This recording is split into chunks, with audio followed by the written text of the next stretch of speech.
right, now joining the show, two-time AP NFL Coach of the Year, a Super Bowl champion.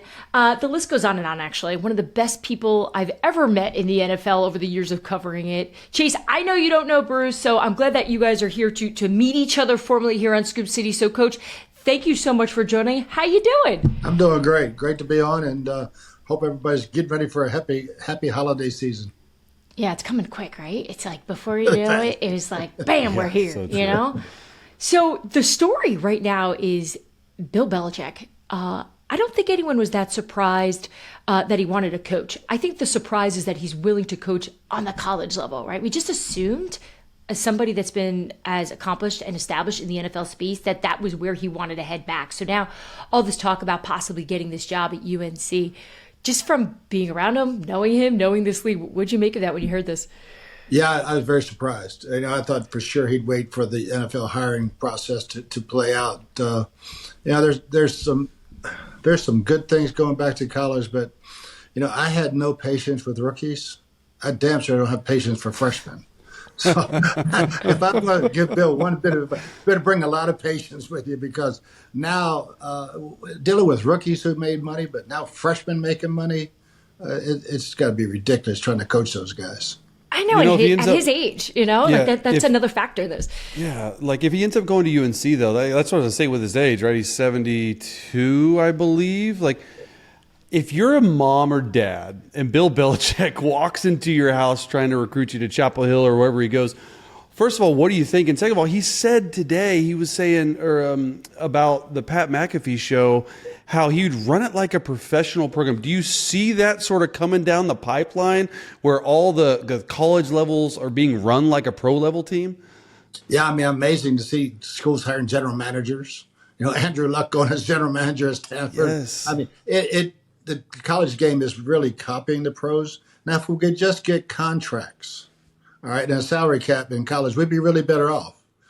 Stop all this transferring and leaving for money every year and sign it. I think that's where it has to head. Yeah. So one of the reasons why we wanted to have you on the show, so Chase is like our resident quarterback. He's been around all of them, and he gives us such great insight. But I know you wrote that great book of The Quarterback Whisperer because you've worked with so many great quarterbacks yourself, with Andrew Luck and Ben Roethlisberger and Peyton Manning. So you know what it's like to see the highs, the lows, the good, the bad, the ugly, all of it. And I wanted to just get your thoughts about the quarterback class of this year. Just kind of maybe if we could just like rip through them real fast with you, of just kind of what comes to your mind when I say each of them. Sure. Let's start at the top, right? So when you're seeing Caleb Williams, tell me what you see. I see improvement every week. I think expectations have gone through the roof for these guys. The number one pick in the draft is not going to a world championship team. He's going to a really bad team. And along with that goes a lot of lumps. But I think he's handled the lumps really well. I see him improving each week. Tremendous talent. It's a shame that he didn't get to stay in the same system. Now he's got to start all over again. And that's what happens with most of these guys now. They're getting fired. The coordinator gets fired after 6 games, and the head coach gets fired, and he has to start all over again. And there's so much to learn. But I think he's progressing nicely. Yeah. All right, let's go to Washington then with Jaden. What do you see here? I mean, superseding expectations, kind of like C.J. Stroud did last year. But a young team. Dan has done a great job, I think, and Cliff too. He's improved so much year after he left Arizona State as a passer. He's always been a great athlete, coming out of Chandler High, I think. And but yeah, I think he knows how to take care of himself. He's a runner, but he never gets hit very hard, kind of like Lamar. Yes. Knows when to slide and get down. Now, call me crazy, Coach, but we got to go to New England for the next one. Drake May. I love the tape that he's putting out. I've studied him really closely. One of our guys on the show is a huge New England fan, Jeremy, and he's pumped about him. Thoughts on him, but also why not start him right away if the expectation in New England wasn't very high? Yeah, that's always been a beef of mine. I mean, if you're drafting this guy to win now, you sit him. If your football team's ready for that. But if your team's not ready for that, get him out there. Let him get every snap in practice. Let him fail. Let him succeed in games That's the only way I see them learning. I go back to Peyton, his rookie year, throwing all those interceptions, but by the second half of the season, those interceptions were down, and then next year we're 13-3. But he got every single rep in practice. And Drake May, I think, he had all the measurables of other guys that came out last year. I thought you could compare him to other guys as far as measurables and his skill set. So I was a big fan of his, and I think he's going to do really good things in New England.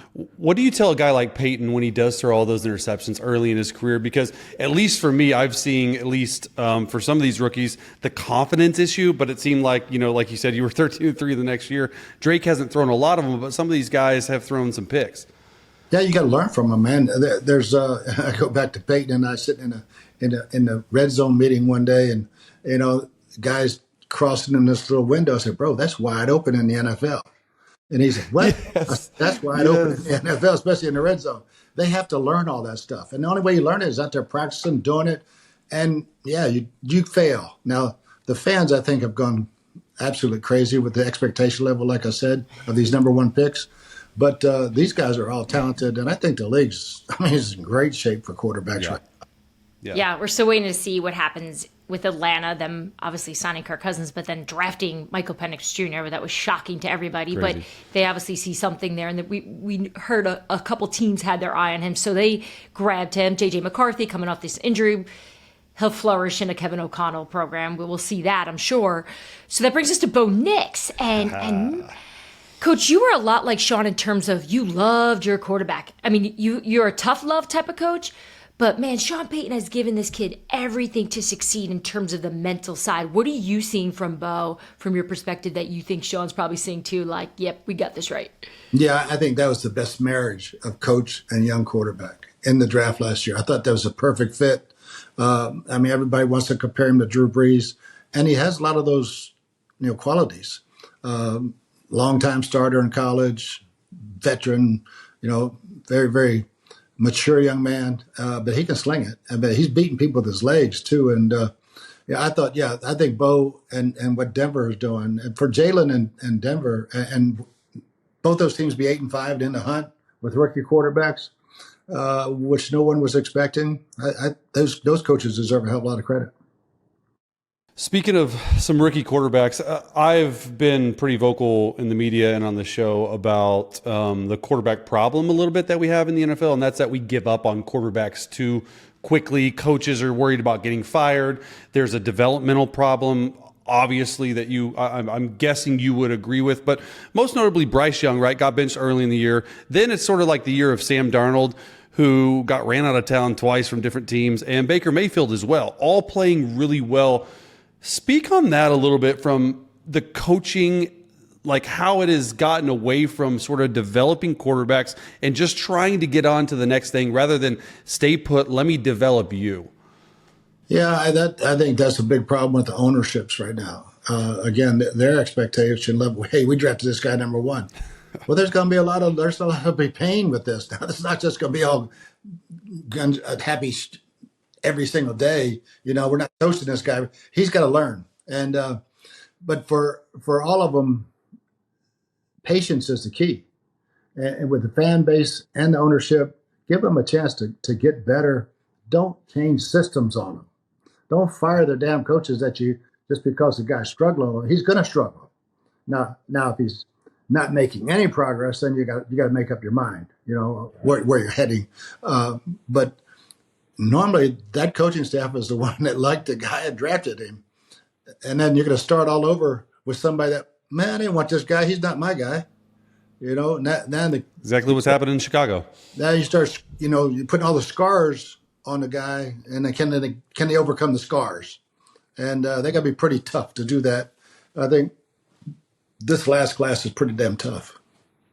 Bruce, what type of owners are the best types? Like, just from all your years being in the league, you don't have to name the specific owner that you've worked for or been around that you think does it close to perfect, but maybe what are some of the characteristics that you think these guys need in order for teams to have success and for coaches to get a little bit of a leeway here? The best owners I've been around, I never saw. I love that. I was going to say, stay the hell out of it. Thank you. That's true. Lamar Hunt, gosh almighty, what a gentleman and what a great owner. He knocked on the door to see if it was okay to come in the draft. I mean, I was in shock, you know. And Oh my gosh. Jim Irsay, I mean, I love dearly, and I'd see him when Chuck was sick. Obviously, that year was crazy, and I'd see him every Thursday, and we'd get a health report on Chuck and a health report on the team, and then I never saw Jim till after the game. And the Glazier family, we hired you to do a job. Go do your job, and I think they've all been fantastic. The Rooney family was awesome when I worked for the Steelers. So, I think we've got a new group of owners right now that are expecting. They think this is easy. They've made a bunch of money. They're billionaires. They're not family. They're not family-owned teams anymore. They're billionaires, and they expect the quick fix. And this is a hard game to have a quick fix and sustain it. So we're looking at the landscape right now of the potential openings, and the ones that we know now that appear to be open is in New York with the Jets. We've got the New Orleans Saints. We've got the Chicago Bears. And we're going to have to wait to see what happens with the other New York team, if Brian Daboll will stay in Dallas, if Mike McCarthy will keep his job. If you were to come back and coach, and I know right now you're enjoying life away from all of this and just observing, watching, and hanging out with us. What do you think is the best coaching position that is open now, or maybe could potentially be open? Which one would you be like, yep, I'd take that sucker? I would. The first one I would look for is the best quarterback. And there's going to be some jobs open with some really good young quarterbacks, and that would excite me. That would excite me to ever want to go back, which I'm not doing. And but to take a team that didn't have a quarterback, now you just want to be a head coach. And that's not going to last long, probably. Yeah. I don't give a damn how good your defense is. If you can't score 28 points anymore, it's hard to win. We were touching a lot on the rookies, but the quarterback that was a rookie last year and now is seen to improve every week is Bryce Young in Carolina. Mm-hmm. And what a weird situation that's been for him too, right? They bench him. Everybody thinks that basically means that they're done with him, and then he's now improving. And it appears that maybe a little time on the bench was the right thing to do. Just from your experience, when you do that to a quarterback mentally, when you sit them and say, yeah, you're not ready yet, do you think that's the way to coach, or do you think they should have just kept him out there the whole time to just figure this thing out and work through it? Yeah, not being there daily, that's hard because the makeup of the guy. You got to know him so well that if I put you on the bench, am I going to crush you? Am I going to kill your ego? If not, will you sit and learn? I looked at the two guys that had that happen this year, Anthony Richardson and Bryce. Now they're playing really well. Was it an awakening, wake up call? Hey, we're not satisfied with this. You got to do better. You got to put in more time, whatever it is. Not being there, but it's a fine line when you're dealing with that quarterback ego. He can't have anything in his mind clouding his judgment when that ball is coming out of his hand. Like, does coach really want me to throw this? Or I can't have doubt when I'm playing the game. The game's too damn hard. Coach, which quarterback, because we're talking about quarterbacks now, and I wanted to ask this question since the interview started, because you seem like a pretty honest, trustworthy guy, so I can trust you here with this question. But what quarterback is driving you the craziest this year when you're watching them? Well, he's one of my favorite guys, but Jameis. I lived a year with, and I've known Jameis since the 10th grade. He was at my football camp. I used to have a little football camp in Birmingham, and love him to death. But he is so talented, and just he can make the best throws ever, and then has that turnover problem. But if he can get that turnover problem fixed, I mean, he's still a legit quarterback in this league. You say to fix the turnovers, but I feel like you come from that like philosophy of just let's just do it. Let's just throw it up. Let's get like, how do you manage that? Because I've thought of that watching Jameis over the years. Like, how do you fix this? You know, we've seen it with other quarterbacks, like Daniel Jones, Josh Allen at one point. How do you help with the turnovers? Yeah, I mean, Byron Leftwich did an unbelievable job with Jameis that first year. 5,000 yards, 33 touchdowns. Now the 30 interceptions, they were going away, then they came back. And that's the problem. When they're coming back week 14, 15, 16, 17, Yeah. all right, we're not learning enough. Something's not getting done here. And that's kind of what made us look behind door number 2 that year. Because we all love Jameis. We knew we're going to make him better. And we never guessed behind door number 2 would be Tom Brady, you know. But so it's like, yeah, that again, that steady growth, a little regression, steady growth. Now cannot have total regret. You can't hit that wall. They always talk about that rookie wall. A quarterback can never hit the wall, and then not play well in January and December, and think you got something special.